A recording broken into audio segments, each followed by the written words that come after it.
안녕하세요. 미스터리 나우에 오신 것을 환영합니다.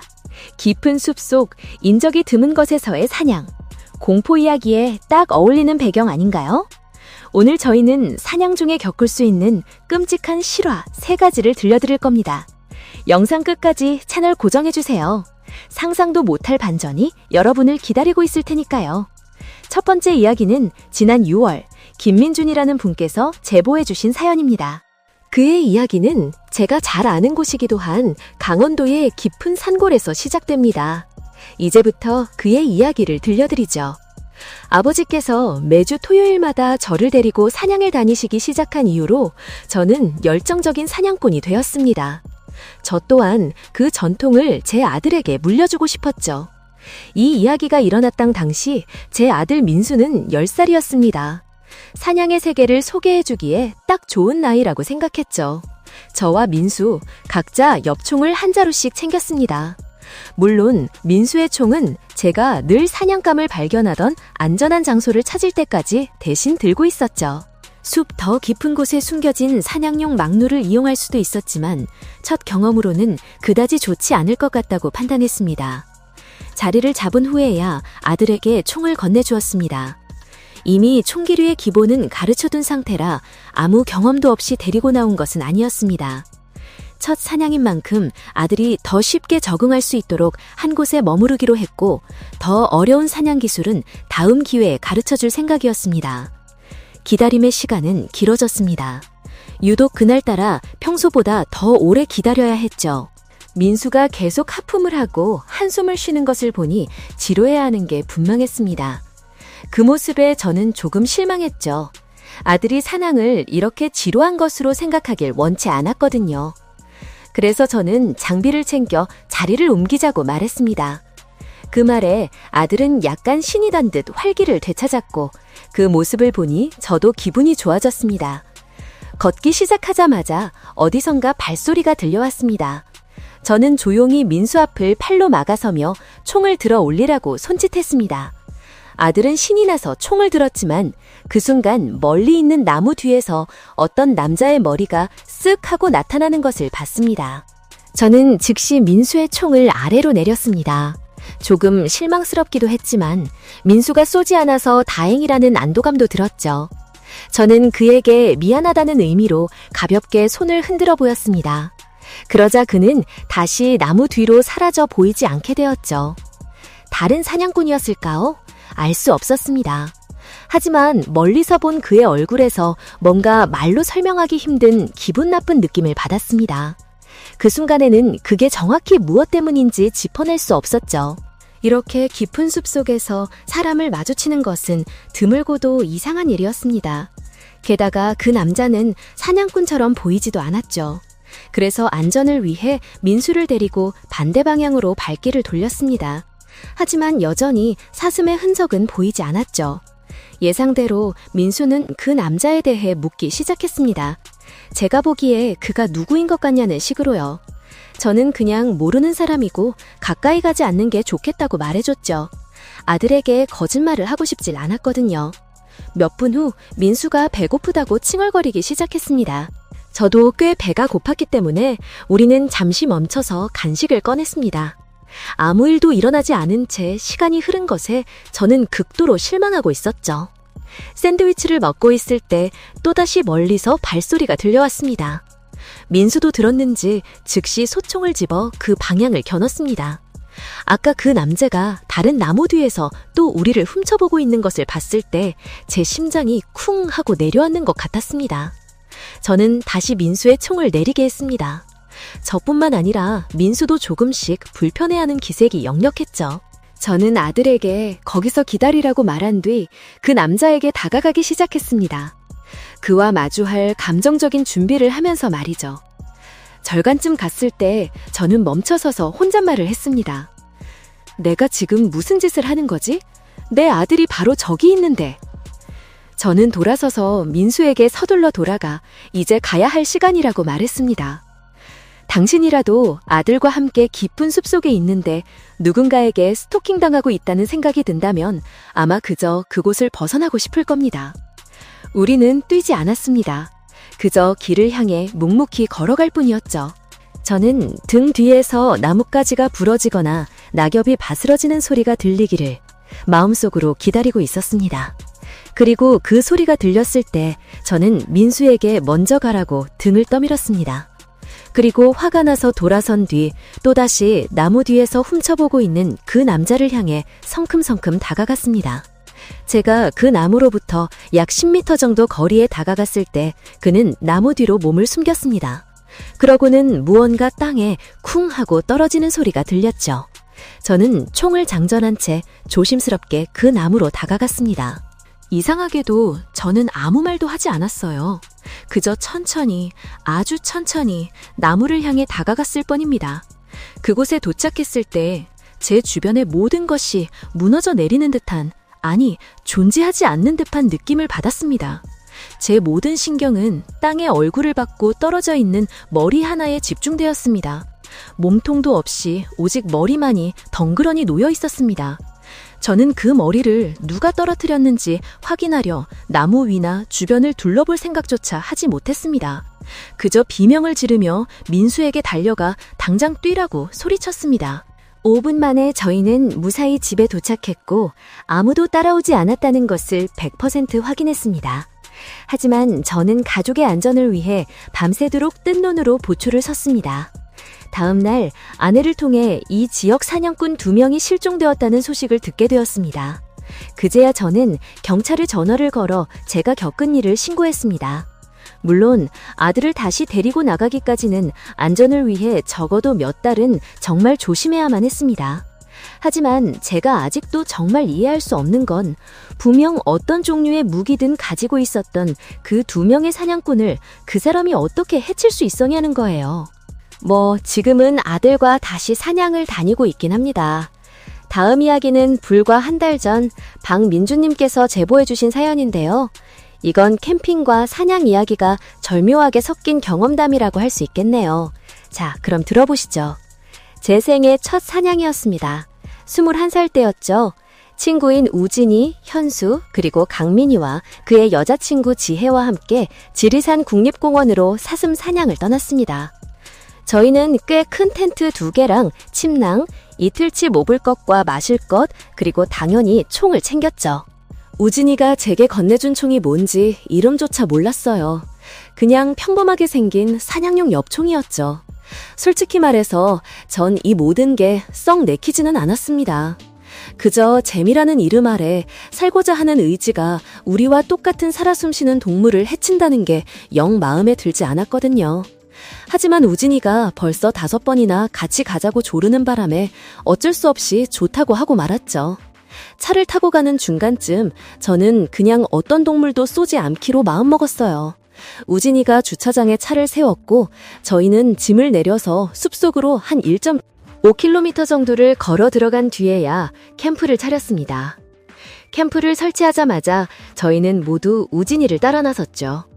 그는 아주 자랑스럽게 사냥 기술에 대해 떠들어대더군요. 그걸 보면서 같이 비웃을 사람이 있었으면 좋겠다고 생각했지만 다른 친구들은 전부 진지해 보였습니다. 제가 우진이에게 핀잔을 주려고 한마디 했죠. 야, 잠재적인 사냥감을 쫓아보내고 싶지 않으면 그냥 조용히 하는 게 낫지 않겠냐? 구요.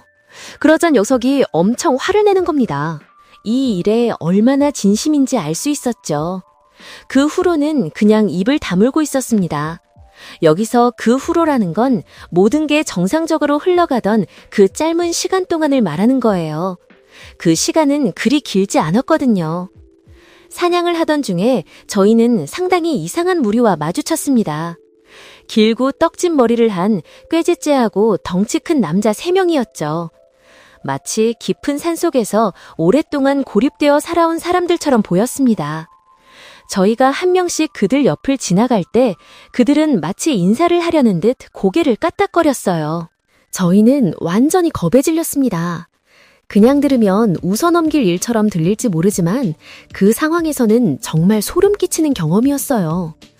저희는 주차장에서 아주 멀리 떨어진 깊은 숲속에 있었고 참고로 주차장은 텅 비어 있었거든요. 좀 과장처럼 들릴 수도 있겠지만 그 세 남자는 정말 위험해 보이는 불량배들 같았어요. 하지만 다행히도 그들은 저희를 따라오지는 않았습니다. 결국 우진이가 사슴 한 마리를 잡았어요. 저희가 찾던 멧돼지는 아니었지만요. 저희는 그 사슴을 캠프장까지 질질 끌고 왔고 그게 그날 밤 저희의 저녁 식사가 되었습니다. 우진이와 강민이가 역겹고 피비린내 나는 과정을 거쳐 사슴 가죽을 벗기고 내장을 제거하는 것 같았는데 전 몇 초 이상은 차마 쳐다볼 수가 없었죠. 우진이는 저희에게 사슴 고기구이를 해줬어요. 쌈장이랑 채소 같은 것도 다 준비해왔더군요. 저는 사냥이라는 스포츠에 딱히 동의하진 않았지만 우진이의 그런 모습은 정말 인상적이었습니다. 저희는 달이 어두워지자마자 잠자리에 들었고 밖에는 모닥불이 여전히 타오르고 있었죠. 저는 그 침낭 속에서 편안하게 자리를 잡으려고 무던히 애를 썼습니다. 우진이와 현수는 금방 잠든 것 같은데 저만 거의 2시간은 좋게 뒤척였던 것 같아요. 원래 제가 침낭에서 잠을 잘 못 자거든요. 막 일어나서 소변이라도 보러 나가려던 참이었는데 텐트 밖에서 발소리가 들려오는 겁니다. 입을 열어 강민이나 지혜의 이름을 부르려다가 문득 깨달았죠. 만약 그들이 아니면 어떡하지? 저는 조용히 누워서 귀를 기울였습니다. 그런데 갑자기 예상치 못한 순간에 저희 텐트 지퍼가 쫙 내려가는 소리가 들렸고 저는 순간적으로 고개를 옆으로 돌리고 자는 척을 했습니다. 잠시 정적이 흐른 뒤에 지퍼는 다시 올라갔습니다. 저는 발소리가 멀어질 때까지 기다렸어요. 발소리는 강민이와 지혜의 텐트 쪽으로 향하는 것 같았어요. 그때 저는 그들이 틀림없다고 생각했죠. 아마 저희가 자는지 확인하고 둘만의 시간을 가지려고 그랬나 보다 싶었어요.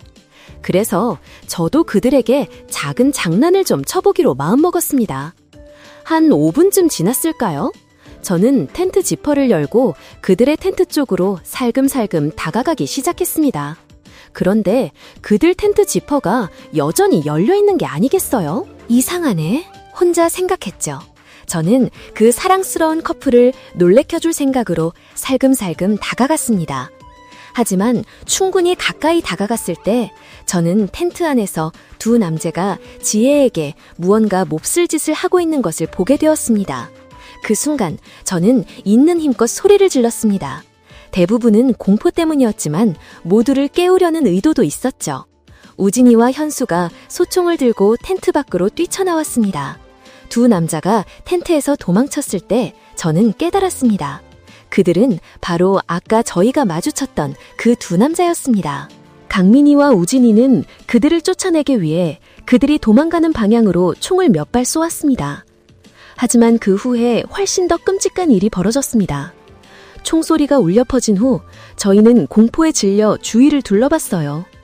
그러자 덤불과 나무 뒤에 숨어있던 남자들이 사방으로 흩어져 도망치기 시작하는 게 아니겠어요? 저희는 급히 민준이와 서연이를 깨우려 했지만 그 둘은 마치 그 남자들에게 어떤 마취제라도 맞은 것처럼 깊은 잠에 빠져 있었어요. 그들이 깨어날 때까지 기다리는 수밖에 없었죠. 한 30분쯤 걸렸을까요? 그 칠흑 같은 숲속을 차까지 다시 달려가던 그 순간은 제 인생에서 가장 소름 끼치는 순간 중 하나로 기억됩니다. 그 사람들이 대체 누구였는지 저희는 아직도 모릅니다. 어쩌면 세상과 단절된 채 살아가는 어떤 폐쇄적인 집단이었을 수도 있고 아니면 사람을 해치는 끔찍한 가족이었을지도 모르죠. 그들이 민준이와 서연이에게 무슨 짓을 하려고 했는지 상상조차 하기 싫지만 저희 모두가 무사히 그곳을 빠져나왔다는 사실에 그저 감사할 따름입니다. 이 마지막 이야기는 번개 박준영 씨께서 보내주신 사연으로 그의 끔찍했던 야간 사냥 경험담입니다. 저는 집 뒷산 숲에서 야간 멧돼지 사냥을 하고 있었습니다. 10년 전쯤 제가 직접 지은 감시탑에 숨어 있었죠. 궁금해하실 분들을 위해 말씀드리자면 물론 야간 투시경도 가지고 있었습니다. 저는 스스로를 꽤 열혈 사냥꾼이라고 생각해요. 불필요하고 길기만 한 세부사항으로 여러분을 지루하게 만들고 싶진 않으니 짧게 말씀드릴게요. 이 이야기가 아무리 황당하고 미친 소리처럼 들릴지라도 모두 명백한 사실이라는 점을 알아주셨으면 합니다. 어떤 면에서는 이렇게 평생 공유할 수 있는 끔찍한 이야기를 갖게 된 것이 행운이라고 생각하기도 해요. 제가 감시탑에 앉아 움직임을 기다리던 바로 그때 마침내 무언가 나타났습니다. 조준을 하고 그 대상을 확인했는데 멧돼지나 제가 예상했던 동물이 아니었어요. 그건 사람이었습니다. 검은색 운동복 바지, 검은 신발, 그리고 모자를 푹 눌러 쓴 검은 후드티. 온통 검은색 옷을 입은 남자였죠. 하지만 정말 소름 끼치는 부분은 그게 아니었어요. 그는 자루 하나를 질질 끌고 있었습니다. 심장이 미친 듯이 뛰기 시작했어요. 저는 직감했죠. 저 남자가 시신을 묻으려는 현장을 목격하고 있다는 것을요. 계속 그를 지켜보는데 그가 갑자기 걸음을 늦추더군요.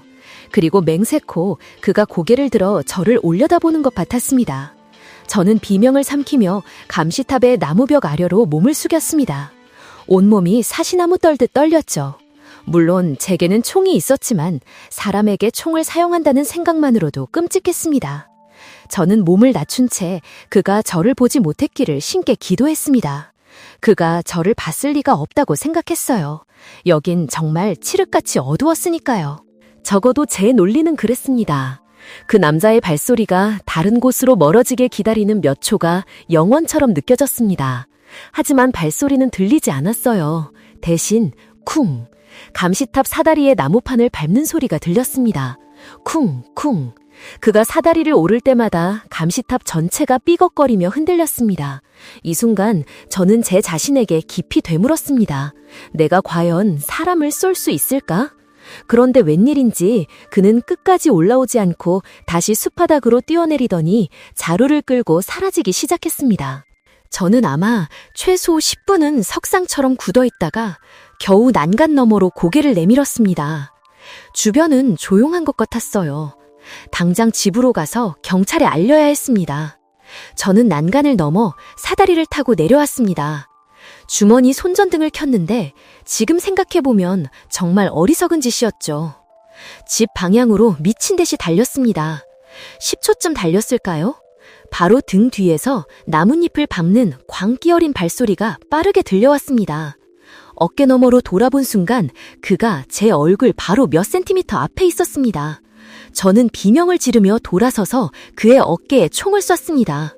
그는 고통스러운 비명을 질렀고 저는 그 틈을 타 집까지 전력 질주했습니다. 다시 생각해보면 그를 어떻게든 붙잡아둬야 했지만 이제 와서 그런 건 중요하지 않죠. 저는 경찰에 신고했고 15분 만에 수색대와 함께 도착했습니다.